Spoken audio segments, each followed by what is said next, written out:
ఉప్మా 5 రూపాయలు. చట్నీ ఎంత? ఫ్రీ. ఫ్రీయా? మ్మ్. అయితే 2 ప్లేట్ చట్నీ తీసురా. చట్నీయా? వట్టి చట్నీ ఏం చేసుకుంటావయ్యా? తలకి పట్టించి తలస్నానం చేసుకుంటా, నీకెందుకు తీసురావా? ఎవడండి వీడు హోటల్ కొత్తలో ఉన్నాడు? రే ఇస్తాను నీకు చిన్న జలక్ పట్రా చెప్తా. ఈడవ్వ ఈ చిదంబరం గారి హోటల్లో చపాతీ తినడం కంటే పాత హవాయి చెప్పు పీకు తినడం better. Thank you.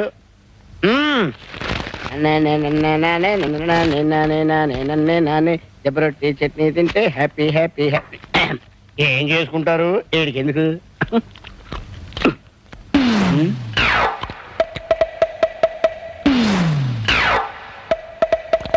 Chidambaram Chidambaram ఏంటి ఆంబోతులు అలా అరుస్తున్నావు? ఏరా నేను మినపట్టడితే పిండి లేదన్నా? అవును. దిబ్బరొట్టుకి ఎక్కడి నుంచి వచ్చింది పిండి? దెబ్బ రొట్టె. నేను బిల్లి ఉన్నాను. ఆగరా